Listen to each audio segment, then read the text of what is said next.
Please put our hands together and welcome Tim. Yay. Thank you.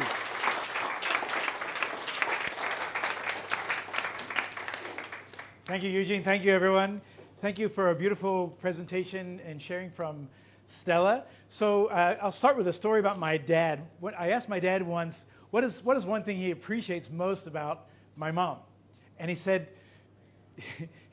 most of the time, she's right. And then he paused for a moment, and then he said, and you know what? It kind of bothers me, right? But then he said, here's my advice, is to listen to your wife, right? So today we're going to talk about listening, and my question is, how do you listen? What's your relationship with listening? I'll share a little bit about how I listen sometimes, right? So here's Eugene's 3 ground rules. You remember his ground rules? Respect, open to new ideas, right? And to make some new friends. So these are sound bites with a little bit of an image. And this is what we now do professionally, as Eugene said. Let me put them up here. When you do a training, you put the ground rules up in the room so it becomes a good guideline for everyone to refer to. And I love Stella sharing about trust, learning to let it go, right? And also taking consistent action. Who would like to have more trust in your life? Anyone? If you sit here, I'll give it to you. It's easier. And to detox in your body, mind, and your words, right? Notice there's a little guy here embracing all that in a little speech bubble with a few words in it. Who would like to have a better health and detox? Here you go. Okay. And who would like to have, the power of belief, right? Being specific. She gave some money. Make a timeline and be specific about your beliefs. And intention. Who would like to have better intention, the power of intention setting every day? What do you do it in the morning when the sun's rising? So here's some intention. I put a little sticker on the back. Okay. And I loved what she said, right? I will have more wealth, happiness, and success. So I'll put that up here. So you can all have it. Yay. Okay. So today what I'm going to do for you is introduce to you a new way of listening. And it's, we know how to listen. We know how to listen. You're listening now. You're listening to your wife, I hope, or to your spouse, to your kids. You have parents. You're listening to your colleagues. You're listening to your team. You're listening to your clients. You're doing it all the time, intuitively, naturally. If you're a coach or a lawyer, certain professions have listening ingrained into them, facilitators, right? But I'm going to teach you a new way of listening beyond your eyes, beyond your ears, beyond your heart, using this, your hands, and all the rest of it, right? When you can do that, it's a way of co-creating results collaboratively with your team. It helps people to be validated. Our ideas are important. We're making meaning, and we're co-creating results together. Yeah, does that sound good?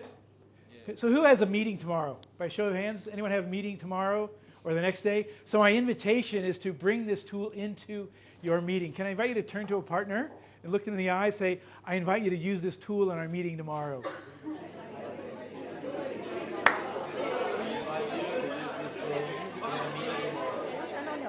It's turned on, I think.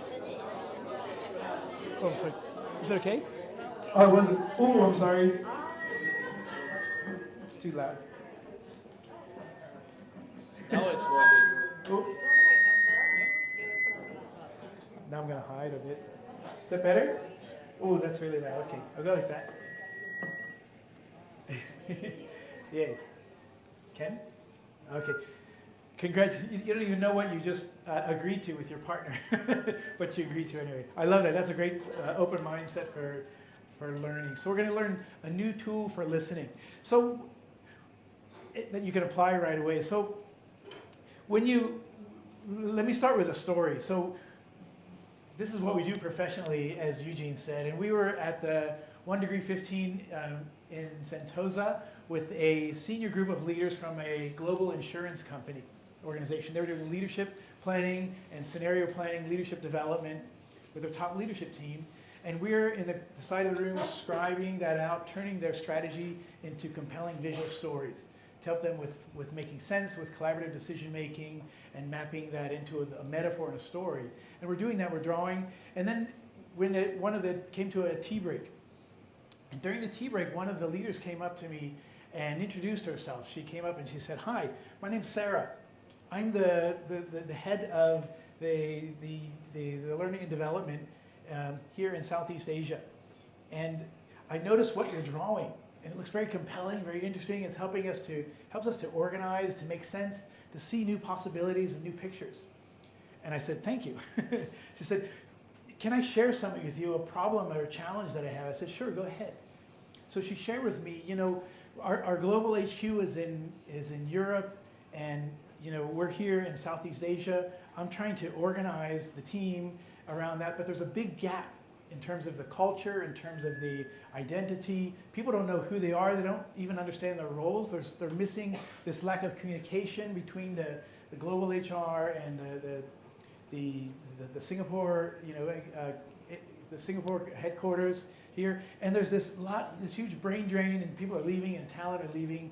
And I don't know what to do, but I wonder if you might do something with what you've done here and create a visual model to represent that.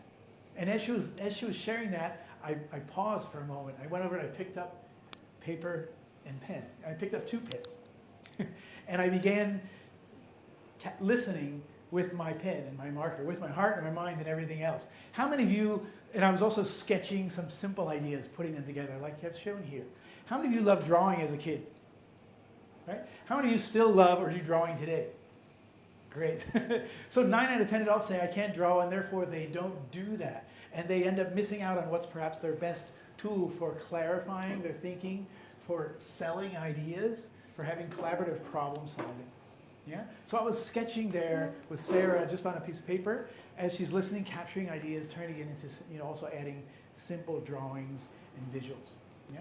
And then she went back after the tea break finished, she went back into the room to her table, and then we went back to our board and continued doing our work, drawing and scribing and turning their strategy into visual stories. Okay? So I want to talk to you a little bit about listening, and we have a simple model about listening we're going to introduce you to, and you can do some practice with that later, because you just promised your partner, right? So before we can listen fully to another person, we need to first listen to who?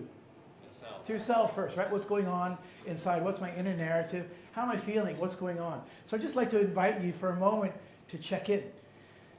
Just check in with yourself. Take a breath. Check in. Listening. What's going on internally? What have I just heard that's inspiring? What are some conversations I've connected with?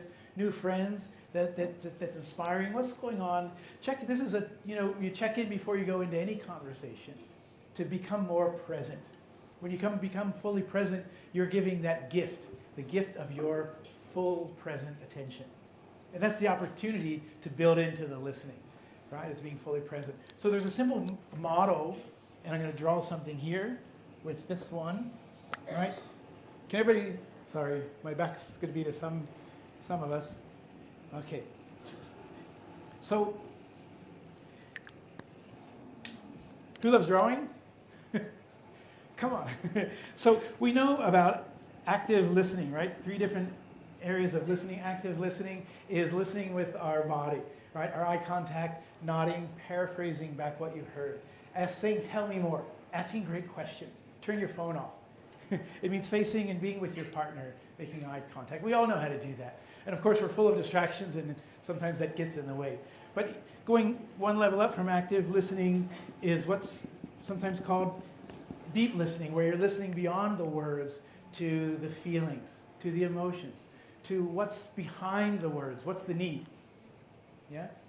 That's where your listening becomes a gift.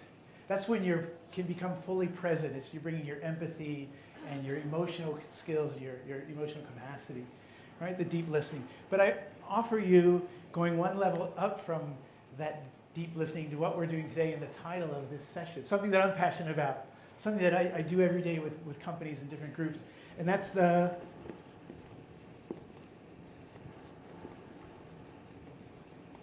visual listening. That's listening with not just your eyes, not your heart, bringing the best of your active listening and your deep listening, and then listening with this, with your hand, with a marker. Because you're co-creating something together. I say visual listening is a collaborative, co-creative conversation. And we were doing this tool with a group of professional coaches, listening and drawing.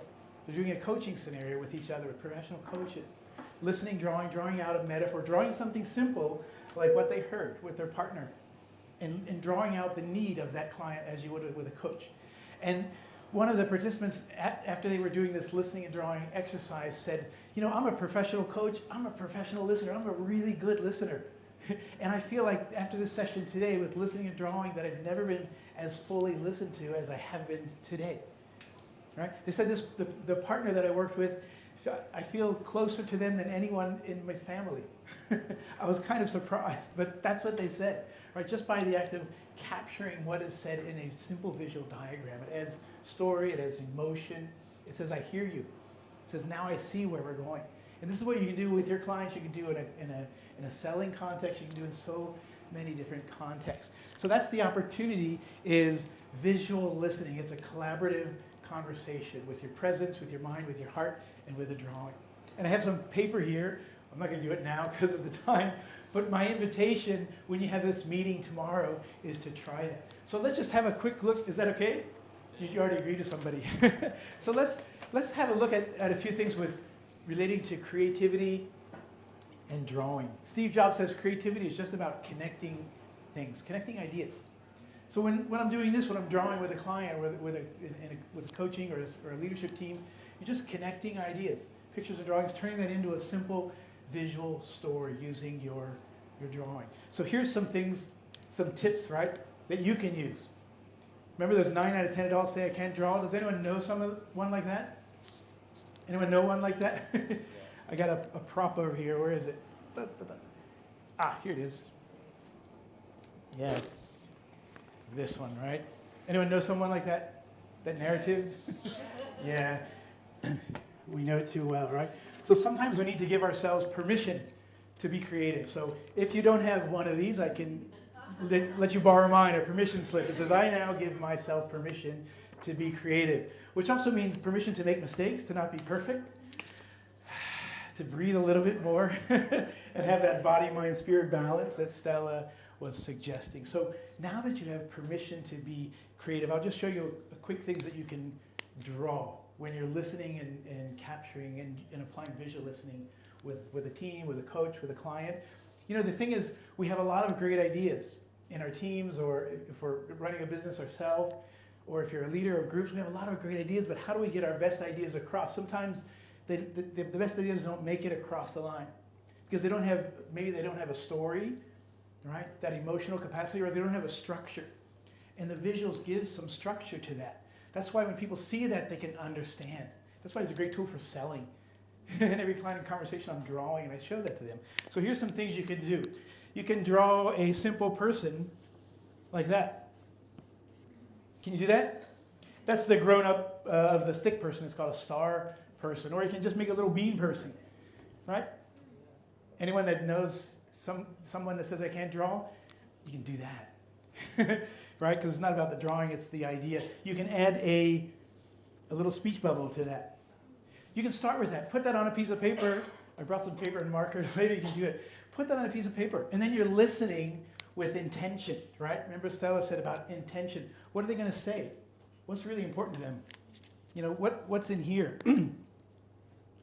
What do they say? What's their future? What are they dreaming of? What do they want? What's something they're moving away from, or something they're perhaps moving toward? Maybe there's something in their hands that they're holding, an outcome or a possibility or a tool. You're building a model, and you're doing it collaboratively with your client, your partner, with your listening partner. Can you do that? So it's simple listening and drawing and capturing. So come back to our friend Sarah, right? When the conference was finishing and they're wrapping up their conversations and people are gathering and talking, people came over to the visuals that we're doing. We created a couple throughout the day. And they're looking at them, and they're seeing how that makes sense. What are some of the new ideas that it's sparking? What are the things that we talked about? What's the narrative? What's the decisions? What's some next action steps that we want to take? The visuals help them to see that. And here comes Sarah. And she walks over, and I showed her, where's my poster? It got flipped over maybe. It's over here. Oh, wow, so many. Okay. It's in here somewhere. Ah, there it is. I folded it. Okay, here we go. So I do something like that with more detail and more words. And these pipes were orange because that's part of the brand and part of what she was discussing with me. And I showed her this on a flip chart with more detail and more richness and more specific words and outcomes around, the values and possibilities and something with her team. But it showed the relationship. And when I showed that to her, she caught her breath for a moment. And then she just kept looking at it. And then she said, oh my gosh, that's what I've been trying to represent for 10 years. Right? I've been trying to represent that relationship for 10 years. Now I can see and share that with my team. It helps them to see who we are here in our Southeast Asia team, what's our identity, and how we relate and connect back to the global HQ, how we're connected by our values, by our stories, by our vision, by these capacities and skills. Right? And she was almost in tears while she was sharing that. Right? So my question to you is, what's possible for you? What's possible for you when you take your best of your active listening, your fully present listening, your deep listening, and then your visual listening with a marker in your hand? Thank you. Come and have these. Thank you. That's it. Thank you. Please take a seat. Thank you for remembering. Thank you.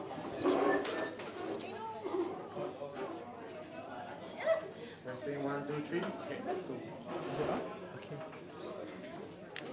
Thank you. Thank you.